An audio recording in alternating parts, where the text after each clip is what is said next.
Mon nom est Michel Breton. Aujourd'hui, je vais vous parler de l'urine qu'on peut prendre pour la chasse à l'orignal, spécifiquement lorsqu'on utilise la technique que j'enseigne depuis plusieurs années, c'est-à-dire femelle en estrus suivie d'un mâle. Quelle urine qui est bonne dans ces cas-là? Il y en a qui me disent, peux-tu prendre l'urine de femelle, peux-tu prendre l'urine de jument, c'est-à-dire de mâle, peu importe. C'est ce qu'on va voir. Premièrement, l'urine va être là pour, non pas lorsqu'on fait la femelle en estrus suivie d'un mâle en se déplaçant, évidemment, ça ne donne rien de mettre de l'urine pour attirer les orignaux, on se déplace constamment. Donc, on ne va pas laisser des... Personnellement, je ne vais pas laisser de traces en arrière de moi. L'urine, à moins que je connaisse le secteur, que je trouve un gros mâle, je sais qu'il est dans le coin, mais il n'est pas tout à fait là, je rentre un peu dans son coin. Là, je peux mettre de l'urine un petit peu pour le provoquer, pour peut-être le tenir là, advenant un moment où je vais retourner chasser là pour voir s'il ne serait pas à portée d'appel. Ça va être la seule fois que je vais mettre de l'urine dans le but d'attirer, ou le plus je ne dirais pas peut-être nécessairement d'attirer, mais de plus de garder, de faire choquer un mâle dans un secteur, lui faire croire qu'il y a un mâle dans le coin, il y a un intrus dans le coin. Bon, premièrement, l'urine va me servir lorsque j'appelle. Supposons que je cale dans un chemin. Si je cale dans un chemin, c'est surtout que le territoire choisi va être un bûcher, un brûlé, une perturbation, des endroits où je ne peux pas rentrer dans le bois. La plupart du temps, ce que je vais faire, c'est de rentrer en plein bois, parce que la plupart du temps, ce que je chasse, c'est ces territoires publics. Donc, les bûchers, ces endroits-là, sont déjà pris par des chasseurs. Il me reste en pleine forêt. C'est pour ça que la plupart des vidéos que je fais sont ces territoires publics, et c'est pour ça aussi que vous voyez que les vidéos que j'ai faites dans les dernières années, c'est tout le temps, presque toutes les chasses se font en plein bois au travers des arbres. Mais on prend dans un chemin. Bon, si supposons qu'ils vendent comme ça. Bon, je m'en vais ici, je cale. Si l'orignal répond là, ça va être un peu plus facile, parce que mon corridor de tir, c'est le chemin. Puis, l'orignal a le vent dans le dos. Il ne peut pas me sentir, à moins que le vent me trahisse à la dernière seconde. C'est possible, mais c'est peu probable aussi. C'est surtout si on ne va pas dans les pieds de montagne, dans les coulées, ces endroits-là. Le vent tourbillonne quand même assez rarement. Puis, à moins que c'est ça que le vent fait un tourbillon, l'orignal, il faut qu'il rentre en visuel pour voir à qui il a affaire et non le sentir, parce qu'il n'y a pas le vent pour le faire. Même chose s'il nous répond vers le chemin, il y a le vent dans le dos, fait qu'il va s'en aller dans le chemin pour lui, avec le vent dans le dos de côté, ça ne changera pas grand-chose. Par contre, si l'orignal me répond ici, de ce côté-là du chemin, puis je suis ici, supposons qu'on est deux. À deux, on a des avantages versus l'orignal.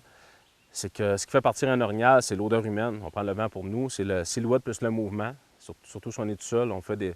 Il faut cacher la silhouette, diminuer les mouvements. Les mouvements, surtout si on embusque un tireur entre l'orignal et le colleur, il ne faut vraiment pas qu'il bouge. Il faut qu'il bouge quand c'est le temps de tirer. En faisant l'orignal, pour pas que ce soit un humain qui bouge et non. Faut que ce soit un orignal qui bouge et non un humain. En tout cas, je ne veux pas rentrer trop là-dedans, parce que je vais manquer de temps. Puis l'orignal, ce qui fait partir un orignal aussi, c'est les silhouettes, les mouvements, l'endroit trop dégagé pour essayer de leurrer un orignal à découvert. L'odeur humaine, comme j'ai dit. Puis l'absence évidente d'orignaux. Ça, c'est quand l'orignal s'approche, on peut le tirer juste là, mais il est là, il est à 50-60 pieds de moi. Il a un bon visuel, il n'est pas tirable, je suis à l'arbalète, il est dans les branches. Puis pour lui, je suis caché, tout est beau, mais il y a une absence évidente d'orignaux pour lui. Fait que ça peut faire en sorte qu'il sorte. Il y en a qui disent, tu sors avec la palette comme ça, puis tu t'en vas. Wow, ça marche peut-être ailleurs, au Québec, parce que les orignaux, c'est le premier humain de sa vie qu'il voit, là. Mais essayez pas ça trop souvent au Québec. Ça peut marcher, mais ça va être... Même, j'ai déjà fait dans des vidéos. Vous avez ceux qui ont tous vu mes vidéos, vous voyez, des fois, je le fais. Quand on n'a pas le choix. On est mieux de rester caché, de se faire entendre un orignal, mais qui ne voit rien de ça pour pas... Aussitôt qu'il va voir, de toute façon, il peut vraiment focusser là-dessus. Fait que s'il ne voit pas, il continue d'avancer. Mais là, il y a une absence d'orignaux pour lui, évidente. Fait que, au lieu de continuer à avancer, il reste là, il peut rester là assez longtemps, puis il décide de s'en aller et de partir. L'avantage des deux, c'est qu'on élimine ça. À carabine, premièrement, l'absence évidente d'orignaux, ça ne peut pas vraiment arriver parce qu'on a un bon visuel avec l'orignal. C'est juste qu'il n'y a pas de corridor de tir, il n'y a pas de branche, il n'y a pas de... Il y a trop de branches à dire, mais à carabine, on n'a pas vraiment besoin des mêmes critères pour tirer un orignal avec une flèche. Fait que c'est plus à l'arc ou à l'arbalète. C'est pour ça qu'à deux, on va être avantageux de ce côté-là, parce qu'on va embusquer un orignal entre le colleur et un tireur entre le colleur et l'orignal. Puis lui, l'orignal, avant qu'il se rende dans un endroit où il y aurait une absence évidente d'orignaux, il va se faire tirer avant ça par le tireur qui est embusqué. Fait que c'est ça. Si on chasse à deux, supposons. Puis ça, c'est l'avantage majeur, mais les autres avantages, c'est que c'est moins exigeant physiquement. On peut traîner juste une arme. Ça va être plus facile de marcher d'un véhicule à l'autre pour sauver du temps et de l'énergie. Fait que ça va être surtout ça. Là. Puis aussi, du point de vue sportif, les 2 chasseurs participent à la chasse. Il faut au moins 2 pour taguer un orignal. Fait que il y a plusieurs avantages à chasser à 2. On est 2. Ça répond. L'orignal répond là. Là, moi, je suis ici. Ce qui veut dire que mon odeur humaine s'en va par là. C'est là que l'urine rentre en ligne de compte. Quand je vais prendre l'urine, je vais prendre l'urine de mâle. L'urine de mâle, mature, de 3 ans et demi et plus. Chez les cervidés, on commence à 3 ans et demi à être mature. Puis, il faut que l'urine soit idéalement récoltée vers le 18-19 septembre jusqu'au 2-3 octobre. C'est vers là que l'urine va sentir forte, l'urine qui stimule les femelles, l'urine que les mâles se roulent dedans en faisant des souilles pour coller leurs stimulants femelles avec eux. Puis c'est cette urine-là qui a l'odeur nécessaire. Le mâle, lui, l'orignal qui m'entend caler, surtout quand je fais une femelle en oestrus suivie d'un mâle, son but, lorsqu'il s'en vient vers moi, ce qu'il veut, c'est d'accoupler cette femelle-là, mais pour ça, il va falloir qu'il tasse le boc de là. Il faut qu'il tasse le mâle pour accoupler la femelle. C'est pour ça que ça prend de l'urine de mâle. Il y en a qui me disent, je prends-tu de l'urine de jument? Supposons que vous videz votre urine ici de mâle. Je prends l'urine de mâle, je la vide ici. Fait que là, l'odeur s'en va par là-bas. J'ai fait une ligne d'odeur comme ça, par là-bas. Je suis ici. Je vais me reculer ici. Je vais reculer mon tireur ici, c'est-à-dire environ à 80 pieds, si je suis à l'arc ou à l'arbalète, je peux aller plus loin en carabine, en autant qu'il voit dans le chemin, qu'il voit ce que j'étais quand ça a répondu. Parce que ça peut arriver que l'orignal n'ait pas le goût de contourner, puis ça en a direct sur moi. Mais si je suis à l'arc ou à l'arbalète, à peu près à 80 pieds, je m'en viens ici. Supposons qu'il y a 80 pieds d'ici à là. Là, l'urine de ce chasseur-là, l'odeur, c'est-à-dire de ce chasseur-là, s'en va par là. Moi, je m'en viens ici comme ça. Je vide mon urine, je dis à mon chasseur de s'en aller ici, puis quand il se promène vers là, en marchant vers là, je m'en viens ici comme ça, puis à peu près ici comme ça, mon odeur s'en va là. Fait que l'orignal s'en vient. La première odeur qu'il va pogner, en s'en menant vers d'où ce qu'il entend appeler, c'est l'odeur du mâle. C'est ça qu'il veut sentir le mâle. C'est pour ça qu'il contourne. Quand on colle dans des bons habitats, les habitats, c'est que les orignaux sont à l'aise, puis un orignal veut me contourner, c'est pas par méfiance. C'est pas pour se méfier d'un chasseur ou un prédateur quelconque, c'est pour identifier le mâle. Il faut comprendre qu'un orignal va bien plus chercher à sentir qu'à voir. Nous, les humains, on ne comprend pas ça. Ça va sentir environ de 400 à 500 fois plus fort qu'un humain. C'est le sens qui va se servir le plus. Par là-bas, il peut vous voir, par là-bas, il peut vous sentir, il va prendre l'option de sentir. Ce sens-là ne le trompe pas. C'est comme un chien, vous débarquez un chien, vous arrivez à votre chalet, vous débarquez le chien, qu'est-ce qu'il fait le chien? Il se met le nez à la tête et il sent. Les humains, on ne fait pas ça. Nous, on regarde, eux, ils aiment bien mieux sentir que de voir. C'est jamais qu'on va être capable de simuler ça. On est capable de voir avec des télescopes extrêmement loin. On est capable d'entendre avec des capteurs, des sons que seuls nous, les humains, maintenant, on peut entendre, bien plus fort que n'importe quel animal. Mais on ne pourra jamais simuler toutes les informations qu'il y a comme odeur dans une forêt un peu partout, puis qu'est-ce qu'on va chercher comme information lorsque les orignaux veulent se sentir entre eux. C'est leur nom, c'est leur odeur. Chaque orignau a son odeur propre à lui. Puis les orignaux se connaissent. Là. Quand un mâle arrive, supposons que ce serait des vrais orignaux qui arrivent comme ça pour aller sentir le mâle, il va le sentir, il va savoir c'est qui. Ils se connaissent, ils se sont déjà vus avant. Je ne dis pas que ça n'arrive pas, mais c'est extrêmement rare que 2 mâles arrivent face à face sans s'être jamais vus avant. Ils ne sont pas juste 2 semaines par année dans le bois, ils sont 365 jours. Ils passent l'hiver, ils rabâchent ensemble, ils se voient dans l'été. Ils ont toute une certaine hiérarchie aussi d'établie entre eux. Fait, le mâle qui veut aller accoupler cette femelle-là, il sait qu'il entend, que vous faites, que vous simulez.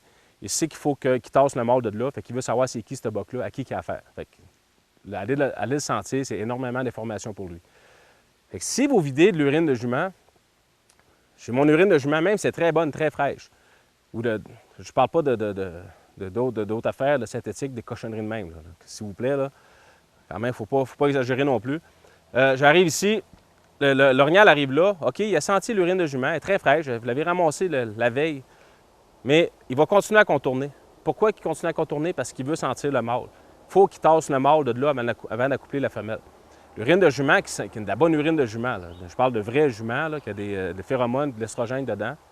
Ça ne restera pas bonne très longtemps. Puis ça va être plus pour attirer les orignaux de loin. Pour ceux qui vont faire une chasse à l'affût dans une tour, dans une cache, là, ils peuvent mettre ça sur une guenille, un tampon, puis envoyer une odeur par là-bas. S'il passe un orignal là-dedans, bien, il peut s'emmener sur l'odeur pensant trouver une femelle sur place. Mais là, c'est pas ça. Là. On parle d'approche finale avec la femelle en oestrus suivie d'un mâle. Tandis que si je mets de l'urine de mâle, il contourne, il veut sentir le mâle, il l'a. Normalement, c'est sûr que des fois, ils font des trajectoires qu'on ne peut pas vraiment deviner, mais normalement, lorsqu'un mâle a senti l'urine que j'ai mis, à partir de là, il va s'en aller directement sur le son. Je suis ici, il s'en va sur le son. Mon tireur, il n'est ni vu ni connu, surtout, il ne s'est pas fait sentir.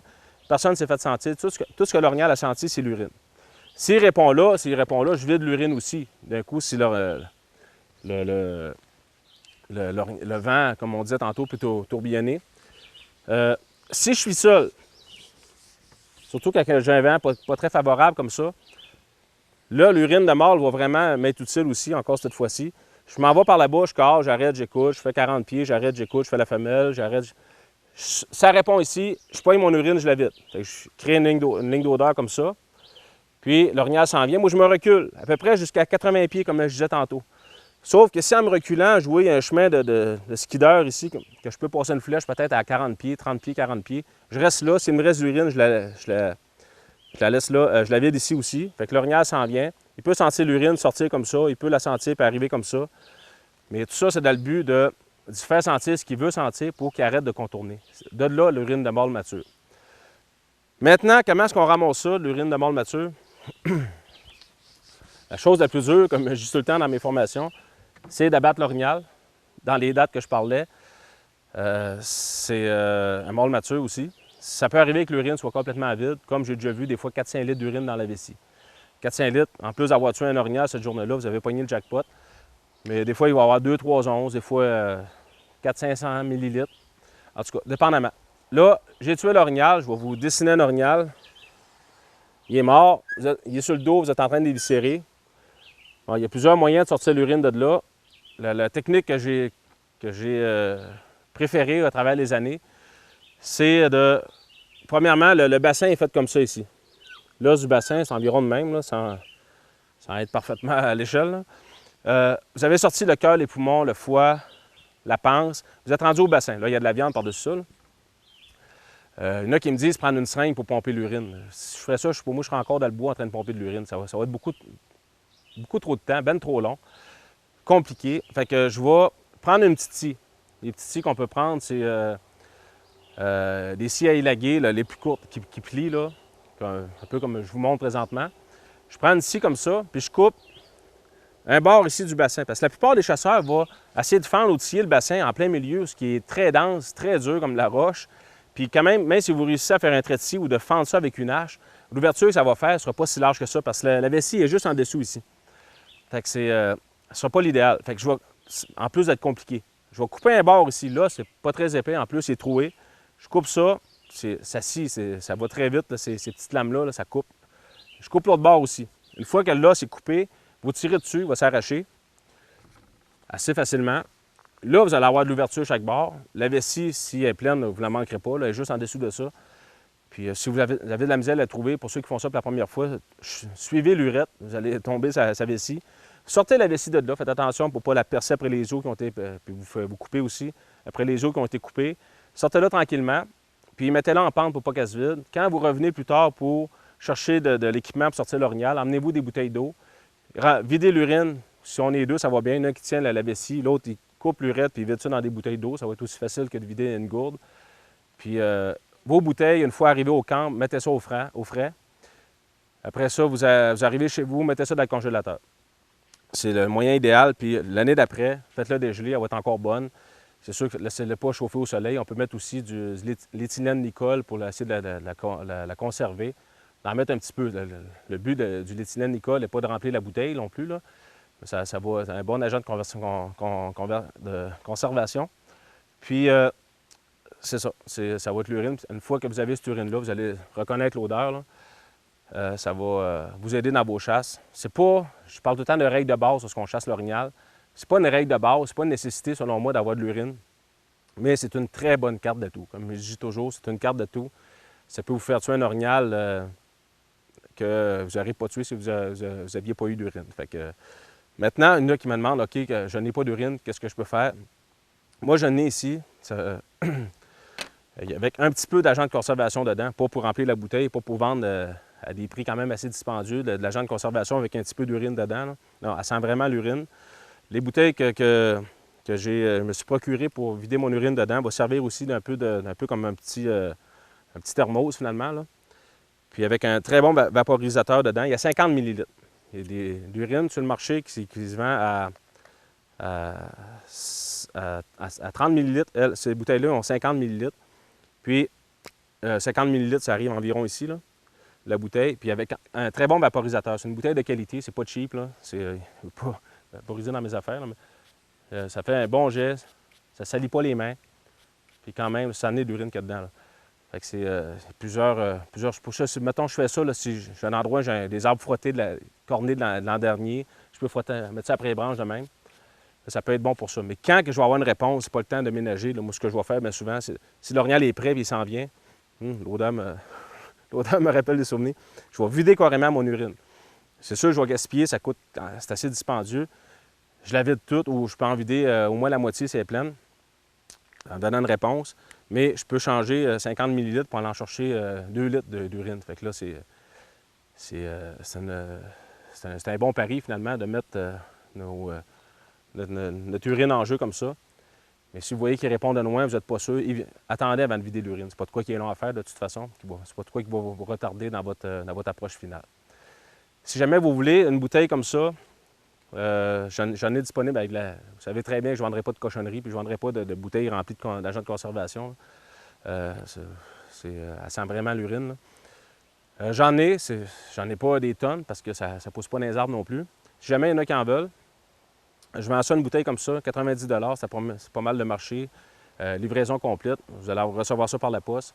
Fait que ceux qui s'intéressent, envoyez-moi un chèque ou un mandat poste au nom de Michel Breton ou Production Michel Breton au casier postal 98, Squatec, Québec, code postal G0L4H0. Faites ça vite parce que les quantités sont limitées. Si la vidéo est encore en ligne, comme vous voyez là, c'est sûr que si vous voyez, il est en ligne, c'est parce qu'il me reste de l'urine. Si je l'enlève, j'en ai plus. Puis ça va aller quand je vais avoir de l'urine en espérant que, en plus de me donner de l'urine, que je vais faire récolter plusieurs gros box cette année. Puis, comme je disais, si vous n'avez pas, soyez pas découragés, mais c'est une très bonne carte d'atout qui peut faire une différence. Puis là-dessus, je vous souhaite le plus gros boc de votre vie pour cet automne, puis rempli d'urine pour les prochaines années à venir. Bonne chance à tout le monde. Oh, je voulais le filmer plus, mais là, il commence à faire noir. Là. On a tiré le soleil, vous voyez, qui était presque... Pour la vessie, là, moi j'aime ça, s'il y a un bord, c'est sûr qu'on perd peut-être le quart du corps d'une tranche de steak, mais j'aime mieux s'il y a un bord du bassin puis de l'autre. Vous voyez, la vessie est ici, là. L'urette est là, là. Mais là, elle est presque vide, c'est souvent le cas le soir. Là. Fait que si je veux la vessie, elle est juste là, beaucoup plus facile de même. J'ai plus de place, c'est full large, là, c'est large en masse, en masse, en masse.